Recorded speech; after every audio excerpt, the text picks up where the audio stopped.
नमस्कार, आप सभी का स्वागत है। मैं हूं आपके साथ शुभेंदु सिंह और लखनऊ में मुख्यमंत्री योगी आदित्यनाथ ने प्रेस कॉन्फ्रेंस की है और सीएम योगी ने कहा कि ठेकेदारी पैसे के चक्कर में परियोजनाएं लंबित थीं। 18 लंबित परियोजनाओं को पूरा किया है।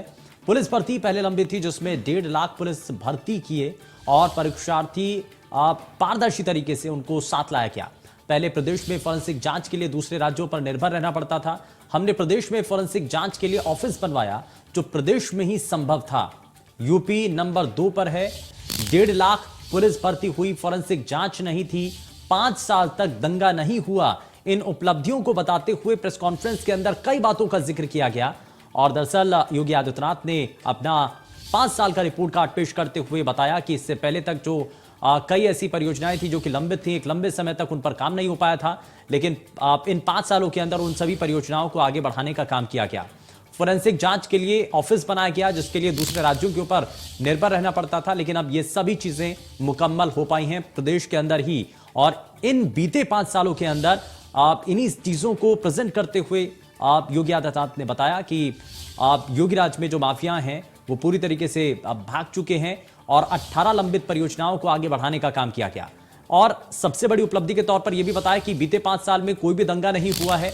इस बात को आधार बनाते हुए कहा कि सुरक्षित प्रदेश का जो सपना भारतीय जनता पार्टी के द्वारा देखा गया था, उसको वादा जो किया गया था, उसको साकार किया गया मौजूदा वक्त की सरकार ने।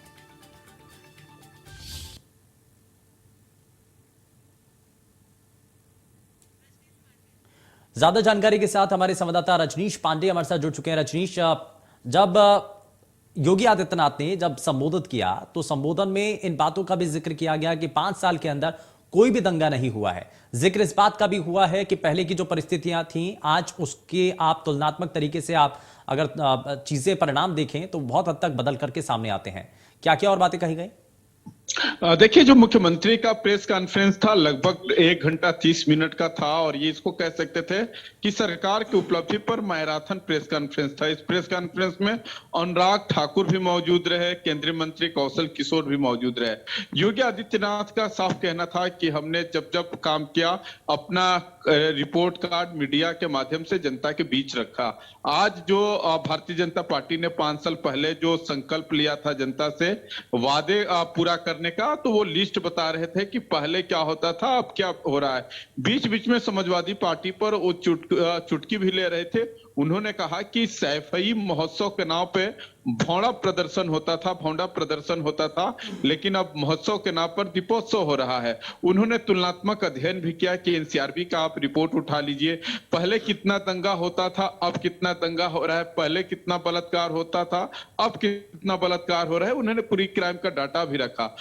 दूसरी बात, उन्होंने पुलिस भर्ती को लेके भी कहा कि जब हमारी सरकार थी तो 1.5 लाख का पुलिस कांस्टेबल की भर्ती हुई जिसमें किसी के साथ भेदभाव का आरोप नहीं था। मतलब साफ था कि जो हमारा पारदर्शी तरीके से पुलिस भर्ती हुआ था। उन्होंने महिला कांस्टेबलों का जिक्र किया। तो कुल मिला के उनका साफ कहना था कि लॉ एंड ऑर्डर से लेके अगर अर्थव्यवस्था की जो जिक्र हर एक प्रेस कॉन्फ्रेंस में करते हैं, उन्होंने बताया कि 2017 में अर्थव्यवस्था के मामले पर हम 6वें और 7वें पायदान पर थे, आज दूसरे पायदान पर आ गए हैं। साथ ही उनका सब था कि हम यही नहीं रुकेंगे, उसको पहले पायदान पे खड़ा करके ही मानेंगे।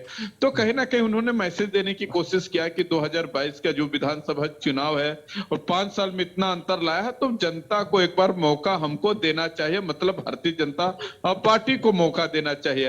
हालांकि पत्रकारों के मन में बहुत ढेर सारे सवाल भी थे, सवाल जवाब नहीं हुआ क्योंकि लोगों की उम्मीद थी कि अगर 1 घंटा 30 मिनट का इनका प्रेस हो रहा है तो पत्रकार कुछ सवाल भी पूछेंगे तो उसका जवाब भी मुख्यमंत्री की तरफ से आएगा, लेकिन ऐसा नहीं हुआ। जी रजनीश, लेकिन इसमें सबसे बड़ा आधार बनाया गया कि बीते 5 सालों के अंदर कोई भी दंगा नहीं हुआ। ये तुलनात्मक तरीके से ये दिखाने और बताने की कोशिश की गई कि इससे पहले की जो सरकार थी या इससे पहले जो भी सरकारें काम कर रही थी उस दौरान दंगे हुआ करते थे, लेकिन मौजूदा वक्त में इन बीते 5 सालों के अंदर कोई भी दंगा नहीं हुआ। यानी कि सुरक्षा का जो माहौल देने का वादा किया गया था उसको पूरा किया गया, डिलीवर किया गया।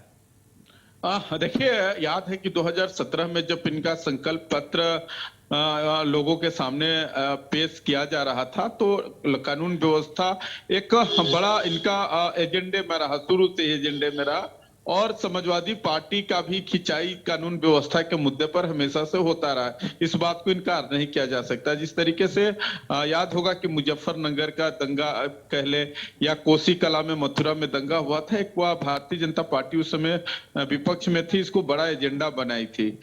तो आज उस चीज का जिक्र होना जरूरी भी था, क्योंकि जो वादा था, हालांकि समाजवादी पार्टी, देखिए दोनों पक्ष का सुबेंदी सुनना जरूरी हो जाता है। समाजवादी पार्टी शुरू से कहती रही है कि जो इन्होंने संकल्प लेके जनता के बीच गए थे, उन्होंने वो पूरा नहीं किया। बिजली का मुद्दा हो, कानून व्यवस्था का मुद्दा हो, वो भी हमेशा विधानसभा में एनसीआरबी की रिपोर्ट लगते हैं। लेकिन योगी आदित्यनाथ का एक चीज की उन्होंने स्वीकार किया कि कोरोना काल में कहीं ना कहीं जिस तरीके से कोरोना के सामने एक जीवन बचाना भी चैलेंज था, आजीविकोपार्जन को भी बचाना चैलेंज था, दोनों चैलेंज था। उसको योगी सरकार और मोदी सरकार, मतलब डबल इंजन की सरकार के वजह से ही ये हो पाया। तो उनका था कि कुछ जो स्पीड होना चाहिए था, वो कोरोना के वजह से वो स्पीड रुक गया, लेकिन प्रयास जारी है। अंत में उन्होंने ये भी कहा कि मौका मिलना चाहिए। हालांकि उनके कहने का तरीका दूसरा था, लेकिन जब मुख्यमंत्री 5 साल का रिकॉर्ड अपना रिपोर्ट कार्ड पेश कर रहे हो, तो मंशा तो समझ में आ ही जाती है। जब उन्होंने ये भी कहा कि मैं 100 दिन, 1 साल, मैं 4 साल हमेशा मैं रिपोर्ट कार्ड आप लोगों के माध्यम से लोगों के बीच रखता रहता हूं, तो 5 साल में और जरूरी हो जाता है। चलिए, तो रिपोर्ट कार्ड तो सामने पेश कर दी गई है और रिपोर्ट कार्ड के जरिए अपने जो किए हुए काम है 5 साल के दौरान उनके बारे में बताया गया। बहुत शुक्रिया रजनीश इस पर जानकारी।